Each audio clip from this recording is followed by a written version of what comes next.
Good evening, everyone, and thank you for the introduction, Val. I'm honored to be here tonight with you as you all take a moment for yourselves before the rush of the busy holiday season to connect and take care of your mental well being. As someone who has personally experienced the challenges of poor mental health and reclaimed it, and felt the ripple effect deeply of mental health in those around me, tonight's topic is close to my heart. As well, I have experience in hospitality, from a chambermaid to a busgirl and later to a waitress, from Banff to Niagara on the Lake to Toronto. Hospitality has been a defining part of my life, as my brother is a chef and my sister works at a winery. I know this is a profession of service and care and always focused outward. Along with my entry into hospitality in my teenage years, this marked the beginning of my journey with poor mental health. The adolescent years are when most mental health challenges start to present themselves and continue on and carry into adulthood. My story is unique because it's mine, and it's not unique at all because we all have a story, some more impactful to our mental health than others. Mental health is complex. It can be from our genetics and what we inherit from our lineage and from our family. It can be from psychology and how we interpret situations and our maladaptive behaviors from our brain. And it can be from social and environmental contexts of how we were raised, what has happened to us, and the experiences that have shaped us. Adverse childhood experiences are one way mental health gets ingrained. And from my story, my first memory in childhood is one of deep conflict that ended in something significant happening in my life. And from then on, my nervous system started to be programmed in fear. Additionally, I was born an empath. And so some of you may know what that feels like. As an empath, I feel deeply. I absorbed things from other people. I absorbed their pain, their grief, their anger, and I could not distinguish what was mine to carry and what was another person's emotional load. I was holding it all. I also internalized how the people around me were treated. Alcohol misuse has been in my life from childhood to adulthood, watching and feeling the people I loved suffer. I was absorbing their pain too. The mental health of others has rippled into mine. Over time, I became hyper vigilant, constantly screening and navigating my environment, looking for safety and to make sure everyone was okay. And I became a people pleaser, avoiding conflict at all costs and doing whatever needed to be done, being like a chameleon in life. In brain health, we talk about the 3 Ps. Mental health for women specifically has puberty, pregnancy, and perimenopause. And as I approached puberty, the time of my poor mental health and uncertainty started to fall down a path of internalizing my feelings and debilitating inner dialogue. I turned to alcohol and drug use myself and quickly pivoted out. And in my mind, I was never enough. I found myself in the perfect storm, navigating debilitating anxiety with bouts of depression and never ending tears. I internalized it all, and I had to find the resources to help me recover. As an empath at the time, I did not know how to manage this superpower, and until recently, I've just claimed that. The next stop in my journey was pregnancy. I have 3 beautiful children, and with the first one, little did I know that I had postpartum depression and something I did not recognize because nobody was talking about it. My birth was physically traumatizing, and I had my own business, so I had a quick 6 weeks with my baby, which left me in depression and a deep resentment to the society, to myself, and to the fact that as a mother, I had to leave my baby. 3 kids later, I found myself navigating a traumatizing divorce that left me laying in bed at night, wishing I could be checked into the mental ward in an inpatient care facility in the hospital. I couldn't possibly take it anymore. But I did. I catapulted out of this situation quickly, re educating myself in my career with coaching skills as a health coach, and then into doing my master's in the psychology and neuroscience of mental health. I did what I knew best, strive for more, dive into work, and I love working. I felt aligned to my career and finally in a place of purpose. I had started in fashion and sales and knew it wasn't the product that really made me happy. It was the people. After this experience, I found myself in extreme panic attacks. I took myself to the doctor, sat in her office, uncontrollably hyperventilating and crying. I couldn't get control. I didn't know what was wrong and I didn't know what to do. I landed myself on a leave of absence and in the hospital. I was pushing too hard, achieving, wanting to catch up, and wanting to reach my potential, improve myself. Throughout that time post-divorce, I had gotten into triathlon training. And this was an outlet for me for my mental health. I loved it. I loved the feeling. I loved being out in the nature, something that's also very good for our mental health. And it was a beautiful, beautiful time of challenging myself and pushing myself to reach my capacity. 3 years ago, though, I found myself unconscious, lying in the side of the road, missing my teeth, my jaw displaced, and willing myself awake as the ambulance put me on a flatboard and immobilized my neck. I was wiggling my fingers and my toes, asking the attendants if I was going to be okay. My journey with mental health went to another level. It went to brain health. This time the universe had spoken loud and clear. I was getting messages throughout the years, and I wasn't listening. I had no choice now but to slow down. The past 3 years have been a journey of recovery, a journey of finding a new capacity, a journey of finding a new way to work. So I think through my story, you get the picture. Psychological stress is compounding, and it's often the thing that can create poor mental health in our adulthood. It was way too much. Each hurdle has shaped my journey towards healing, resilience, and self-discovery. I have learned to navigate both my inner world and my empathetic nature. Mental health has been my life's work to learn about myself, those close to me, conditioning, and the pathological coping mechanisms I have diligently worked to undo. Mental health is deeper than my profession, it is my purpose. I share my story to remind everyone that poor mental health, it can often be compounding, and it's not always one thing.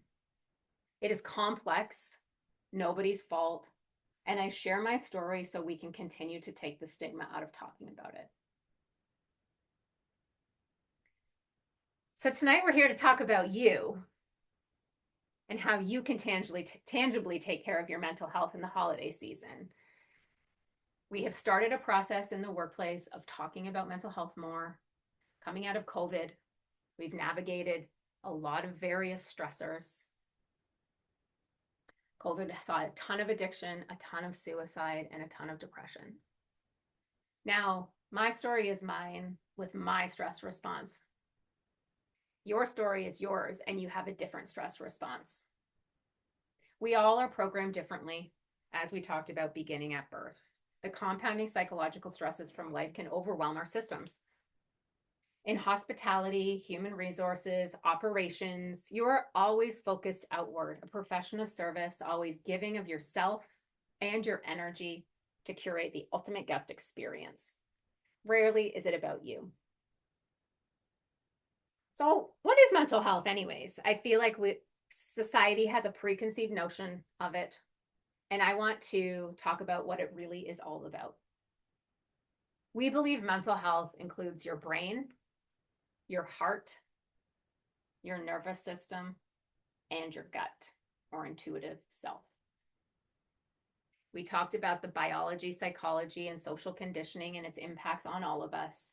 And that doesn't just hit us in our brain. It hits us in our being.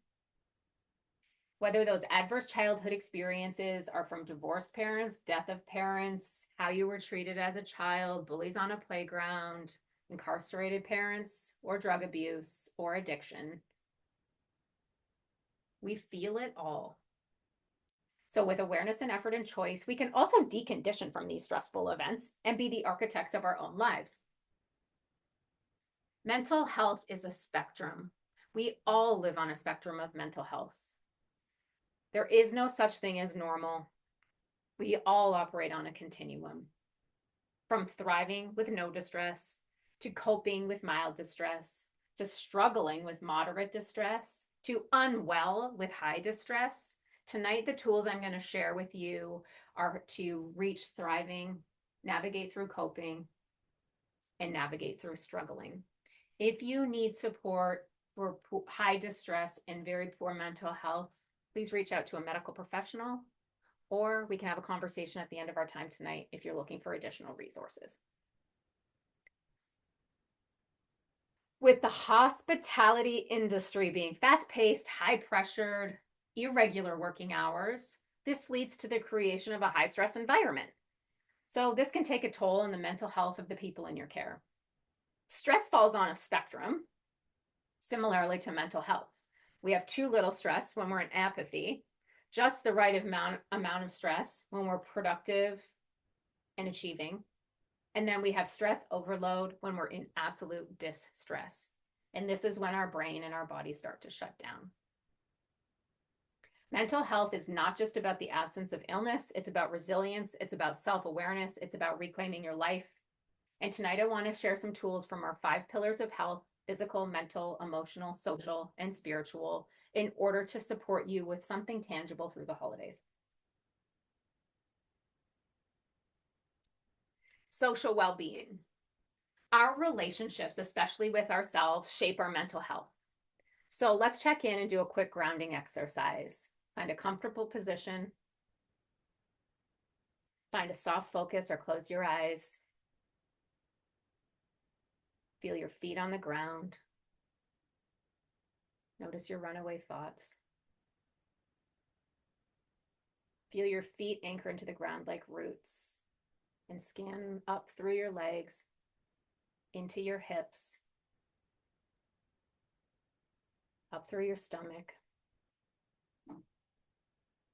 up through your chest, and through your shoulders and your neck and your jaw, releasing your eyelids, up through the top of your skull. Take a deep breath in and a long exhale out, and notice your body state. How often do you slow down to listen to your body? Right now, what is your body telling you?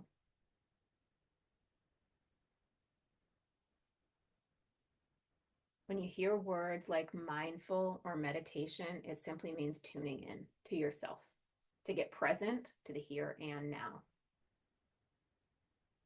Runaway thoughts and living in the future generate anxiety, and being in the past can lead to deep depression. So let's take this grounded energy where you're more conscious and aware of where you're currently at, and you're present to the here and the now, and put our attention outwards. With mental health, you never know what someone is going through unless you slow down to ask and truly hear their response. Life is busy and people are buzzing around without conscious awareness to themselves or others with deep amounts of care. Mental health is not about having the answer or trying to fix or solve somebody's problem. It's allowing someone to be heard, which is the greatest gift you can give them. There are so many different ways that we can listen. We've been given 2 ears and we use them every day. But how often do you truly slow down to listen to what someone is saying? You're either distracted or multitasking and too busy to listen. This is the place that's putting humanity in a health crisis of loneliness and isolation, even when we're with people. You're in reactive listening from your own perspective and opinion and to defend yourself and your point. Or you're in responsive listening, listening to the words of what someone is saying. Or you're grounded and you're present and you're listening like you are maybe right now to the emotion, the unsaid, and the nuances of how someone communicates.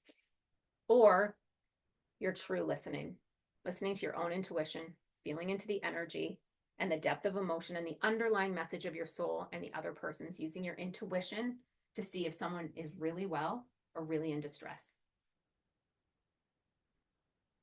I'm going to invite you to turn to the person beside you and ask them the following question using that listening scale, true listening. The question is, what is one holiday expectation you would like to let go of this holiday season? And then you're going to reciprocate. So you're going to ask and hear the answer and say, thank you for sharing. And then your other person will ask and hear the answer and say, thank you for sharing. You're going to have 1 minute for each person, and then we'll come back to the bigger group.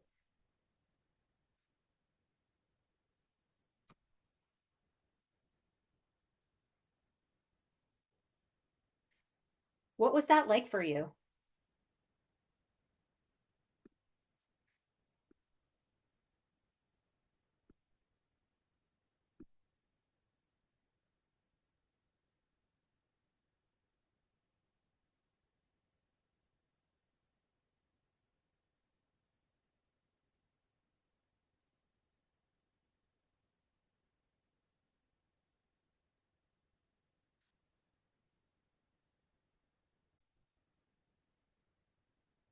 Social connection is essential to good mental health, especially in this industry where isolation from non traditional hours can be common. Meaningful connections help counter isolation and improve mental health. Shifting into physical well being. This pillar of health is about nourishing your body versus numbing.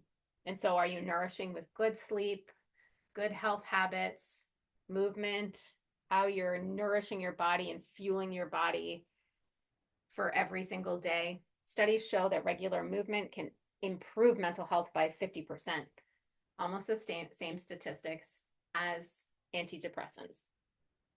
And numbing is the opposite. It includes binge watching, binge drinking, and suppressing, and comes from a place of unconscious avoidance.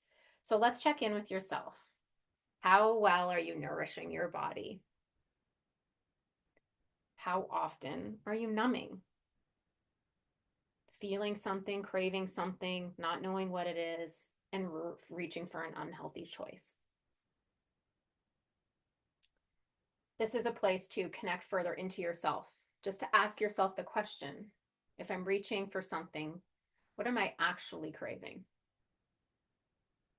And how can you start to replace those unhealthy cravings with more healthy choices?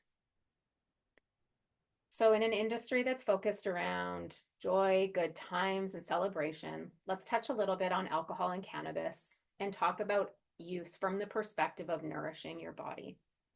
So both alcohol and cannabis are legalized depressants that exacerbate poor mental health, especially when we're using them to numb or suppress feelings or thoughts that we have and we don't know how to be with them. Alcohol misuse is prevalent. So this is not about abstinence. It's not about shaming. It's about checking in with yourself on when you reach for a drink or when you reach for a cannabis product, what that reach for is actually. So the reach for the drink or the product in the moment may be relaxing. However, in the long term, it can compound negative mental health repercussions.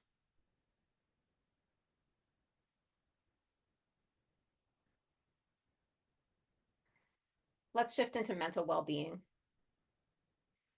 Chronic and elevated levels of stress beyond our body's capacity leads to burnout. Symptoms of burnout include fatigue, weariness, brain fog. I hear a lot about it in the workplace today. And it can include neuroinflammation, which contributes to the brain fog and other cognitive dysfunctions. When we think about inflammatory things, it ties into physical health from taking care of how you're nourishing your body. So alcohol can be inflammatory, fast food inflammatory, sugars inflammatory, all in excessive amounts. And so with neuroplasticity and the neurology of the brain, we want to rewire our brain for resilience and mental health because we can cultivate a growth mindset and practice more grace. So in times of stress, notice how you talk to yourself. What does your inner dialogue sound like? And your inner relationship with you.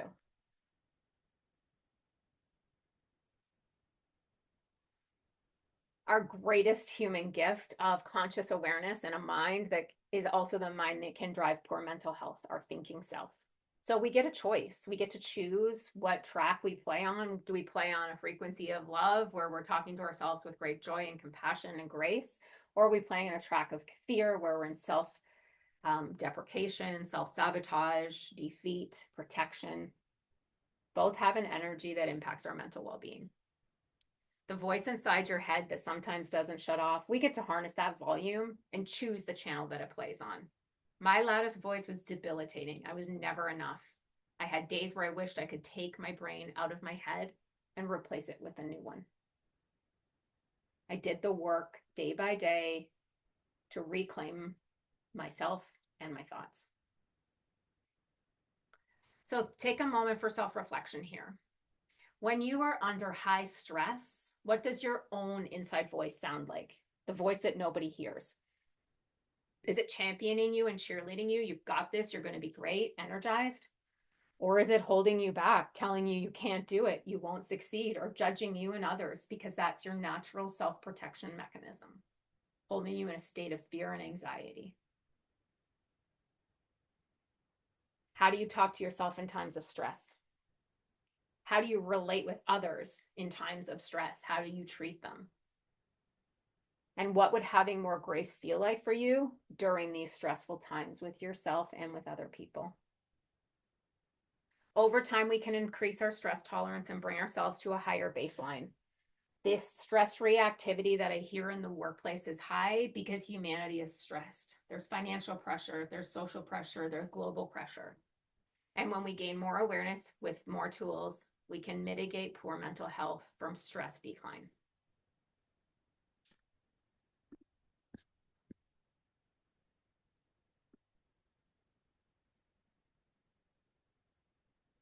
Now let's shift into emotional well-being because mental and emotional are super intricately linked. So statistically, men decline in mental health from numbing and addiction or suicide, and women internalize to anxiety and depression. Both include a maladaptation of being with what is and the emotion that we have and what is present, and an inability to process them. Societally, we expect men to be tough and strong and not vulnerable, which is BS. And women internalize. So we need to flip the script. Curiosity towards our emotions rather than judgments helps us gain insight and peace.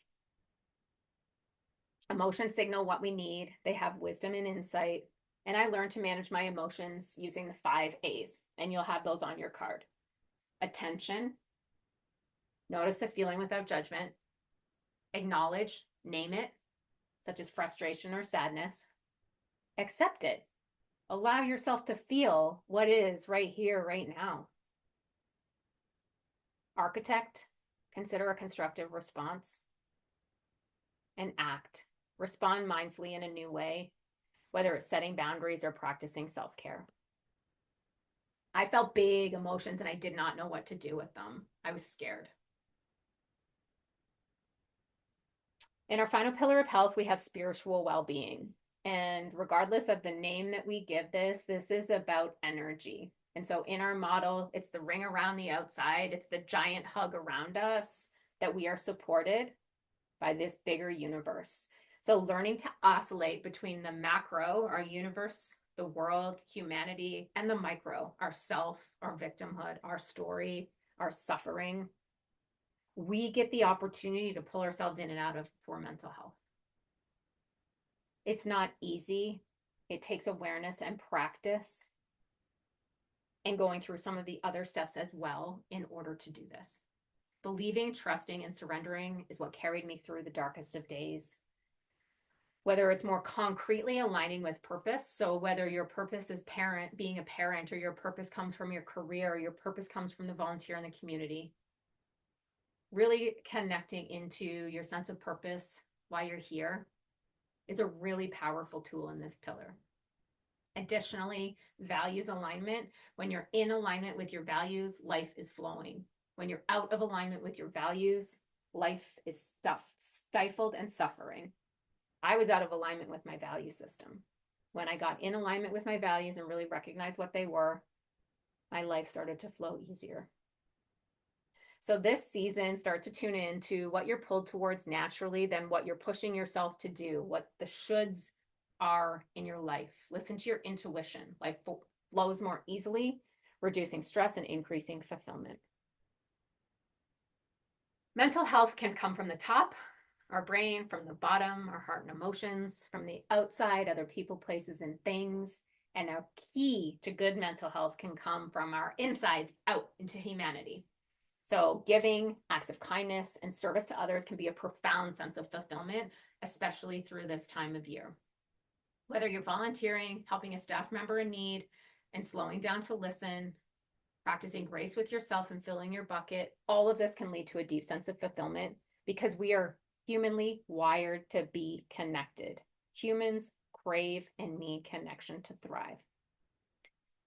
So I ask you to consider, what will your ripple effect be from tonight? Who will you share this information with? And what will you integrate in your teams and your work? Who will you check in on?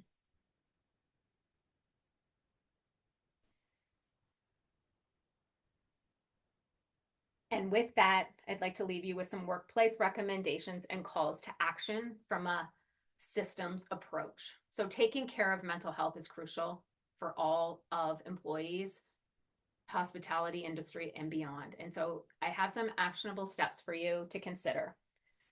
Assess your workplace culture. Have you created an environment that values mental health?